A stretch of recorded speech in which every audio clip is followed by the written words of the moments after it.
My name is Cass, and I am the fire portion of Fire and Ice Designs. On our channel, we talk about cosplay and costuming and all things sewing and crafting related. You may not know this by all of the things that you have seen so far on our channel, but my favorite Disney princess is in fact Belle. That's right. Contrary to what you may believe, based on all of the videos over the last 6 months on this channel, I identify more with bookish Belle. And in the past, I have made Belle's blue dress, which is my favorite. Do I have plans to make her yellow dress? Maybe, but it's not really my jam. I prefer the casual Disney princess looks over the fancy formal Disney princess looks, which also might surprise you based on my previous sewing adventures. I wanted to take a look at this version that I made of Belle's dress several years ago and sort of deconstruct what I did 5 years ago and what was a success and what I would like to change, because I am going to be remaking this. So building off of last week, we're going to do a more deep dive into this costume and things I'm happy with and things that I'd like to change in this next iteration. First, I need to put this costume in a little bit of context. So again, I made it in 2016. We had just, no, it must have been 2015. We had just opened a new school and it was our very first Spirit Week and we were having a character day. So you would come to school dressed as your favorite character. If you give me a brief and I get to come to school to work in a costume that fits the brief, I am gonna go all in. Obviously, when they announced that it was gonna be Dress Like Your Favorite Character Day, I chose Belle.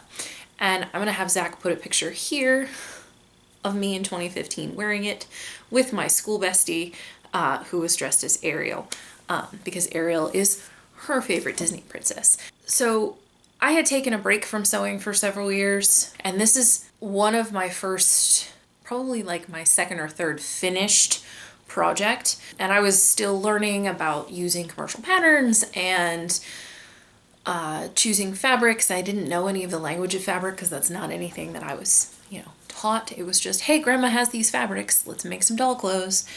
So there was a vertical learning curve, and they announced the Spirit Week themes, I think Wednesday, the week before Spirit Week, and all of this, from buying the materials to wearing it to school, was maybe done in 5 days.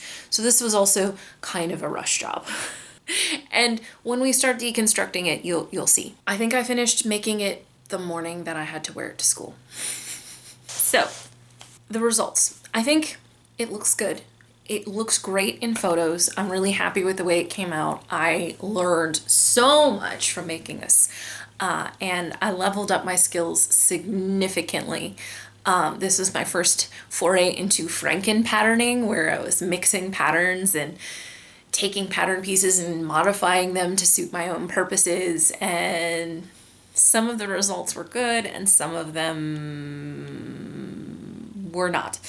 But regardless of what the results were, I had a finished product that I was proud to wear, and I learned new things, which is the goal. Now let's talk about some things that I wish I had done differently, some areas for improvement in the next version of this. The first and foremost failing of this costume, it's made entirely out of symphony broadcloth, which number one is very, very thin. And number two is polyester. It's a poly cotton blend, but it's not nice to wear. It gets really hot. It's kind of like wearing a soft plastic bag. That is the biggest downfall of this costume, and the greatest impetus for me to want to remake it is I want to make it out of fabric that's a little bit less uncomfortable to wear. I also didn't finish any of the seams. There is no seam finishing on any edge. They are all raw and exposed, and I've worn this dress 3, maybe 4 times, and it is already in danger of coming apart at the seams. Just in general, I have leveled up my skills since I made this, so I'd like to try my hand at making it again in a version that has all of my new skills incorporated. So I'm gonna take each piece of the garment off and put it on the table and walk you through what is good about each piece and what I plan to change. And this is not me like being down on myself. This is me saying this was the best I could do at the time, and I learned a lot, and now this is what I'm gonna do moving forward to be better at this. And I'm hoping that by deconstructing this, especially if you're new, you can take the things that I did and you can learn from my mistakes so you don't have to make the same mistakes. That is the goal of this. I'm trying to make it a little bit educational so that you don't have to struggle in the same ways that I struggled, because everyone struggles at the beginning. You just shouldn't have to all struggle in the same way. Piece number 1 is the apron. And one of the things that we found was that the front part of the waistband on Belle is about half of the width that the ties in the back are. And I'm not sure how I'm gonna fix this on the finished version. It's something I'd like to try to address because none of the laws of like physics apply to Disney bows. And that's, again, a thing I don't know how to fix now. I have some ideas. The second thing is when this apron is on, you can see, like even laying it out flat here, it is not gathered at all into the waistband, which means it's not very full and flowy. It's just not flattering to have something just laying flat like that when it's supposed to be a billowy, like circle skirt situation. The other thing that is a problem that I don't know what, I was probably just in a rush and I didn't have time. There's no pocket in any of this, but there should have 100% been a pocket on the apron. What was I thinking? Who was I? Onto the back. You can see that the apron is coming off of the band, and I think that's because I didn't backstitch. So this is the selvage under here. So that was a positive. I would have, in retrospect, gathered this and set it inside of the waistband rather than having it over the top. But also, this edge is just folded over and stitched down. And you can see, like, it's coming apart. These strings fly everywhere. I did do some nice, this is my quilting coming out. I did do some nice mitered corners, but they look a hot mess now. It is what it is. Not the worst garment and not bad for being thrown together quickly, but areas for improvement. So that's the apron. Now for the dress. I got the seam down the center front, that was right. And I have these princess seams here, and I'm gonna have to go back and look at the source images from the film, but I don't remember if Belle has princess seams or not. Regardless, they are weirdly puckered, and like this one doesn't pop out all the way. This one has tucks in it. They don't actually sit on my bust. They're slightly too high. And then, let's see, staying on the outside, I like the skirt length. And generally I like the shape. I would like some more fullness. Also, there's this weirdness with Belle's blue dress where sometimes it ends in a V and sometimes it's a straight across waist. I have to, for the new version, decide what I want to do. So I'd like a little bit more fullness in the skirt. Not a lot. I don't want like a full circle skirt, but a little bit. The hem is about 108 inches, which isn't terrible. I kind of like it to be a little bit more at the bottom. I obviously don't want like to gather the waist because I don't think that's, honestly, I don't think Belle's dress is that full. I just like the swoosh factor. I mean, why? If you can't be swooshy. So moving on with the outside of the dress. This is a huge deal. I have an invisible zipper under the arm that joins on the side seam. I will 100% not do an invisible zipper under the arm. I will use a regular zipper not an invisible zipper. I will not do this to myself again. And I don't understand why the pattern had you do this instead of bringing the zipper all the way up to the top, because this makes it harder to put on. The other thing that you can kind of see here is I have the facing on the neckline, and I did a pretty good job, but I never tacked it down to anything, and it keeps wanting to flip out. So I think I should have understitched it to make it want to stay. I think I skipped that step in the interest of time. Again, this was made on a very quick turnaround. More princess seams in the back. These are way better than the ones on the front. The last thing I wanted to talk about is the hem. I didn't let the hem hang. So it's uneven now because it's cut on the bias, and I didn't know anything about this. Yeah, it's wrinkled because I just did a double fold hem, and on anything that's curved, that is going to require a lot of pressing, and or you should use something that's cut on the bias or use bias tape. I know better now, so I can do better. No one really pays attention to the hem, but it bothers me. Now, let's flip to the inside. And you can see now, none of the edges are finished. Everything is fraying.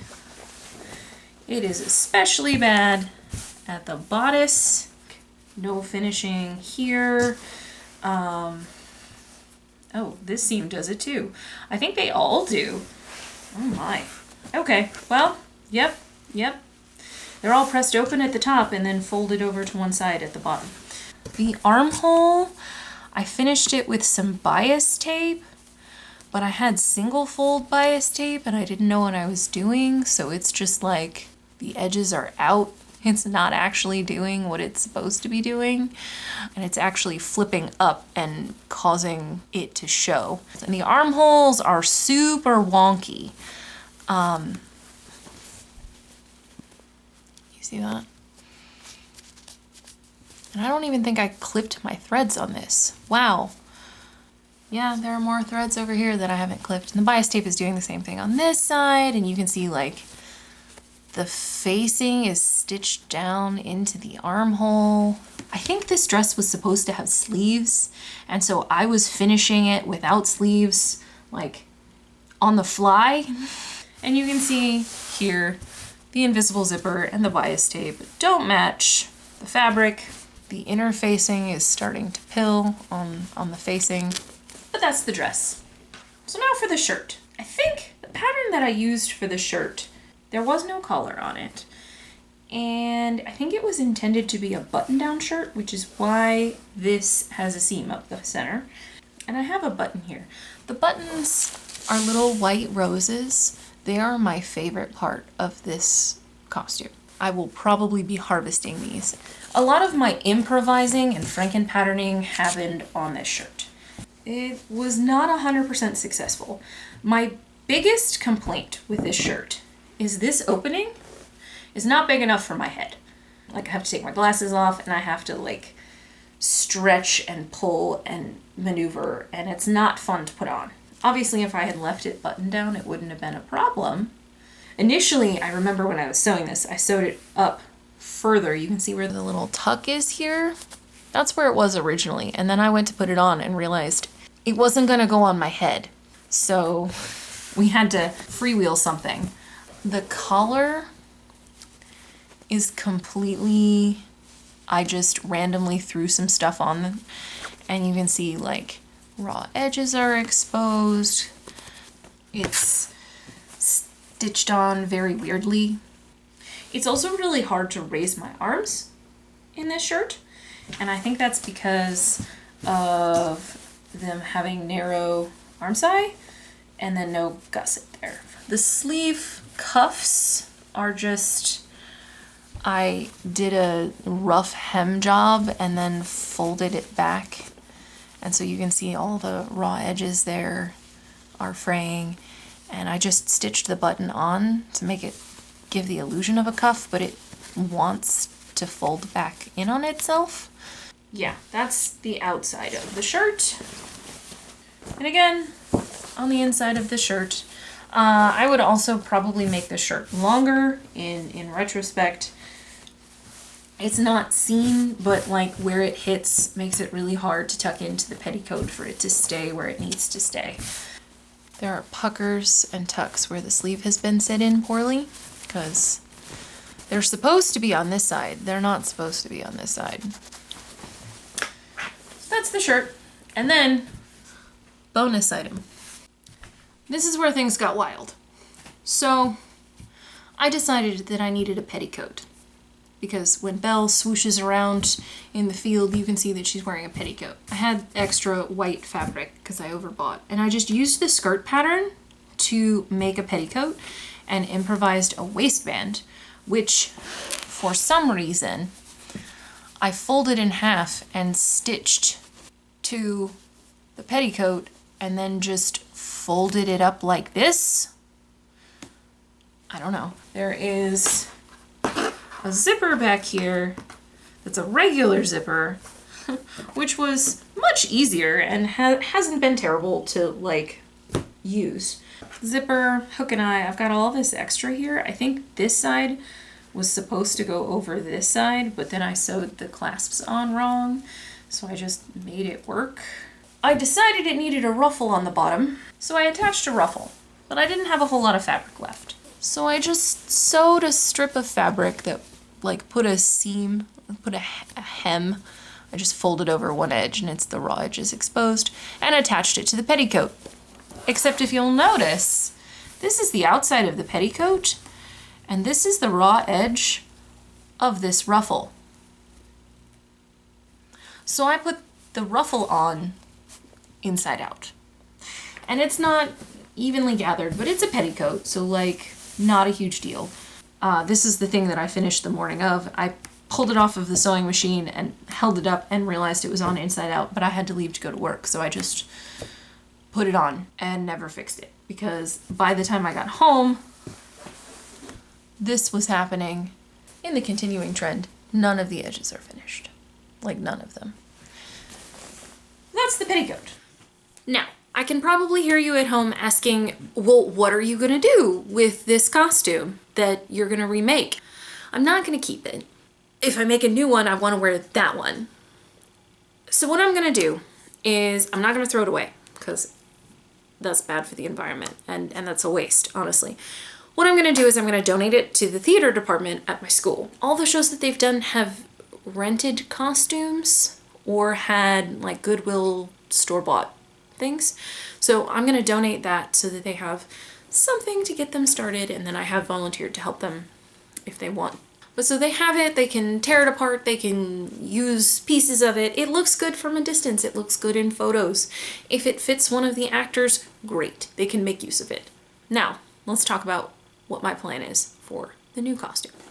For reference, this is the pattern I used for the jumper dress. This is the pattern I used for the shirt the first time. Now, what are we doing for round 2? This is the fabric that I bought for the dress. And in my grandmother's stash, I had eyelet cotton, and I thought that would be cute. Maybe as like a ruffle on the petticoat or cuffs. And I have some amount of this white Kona quilting cotton.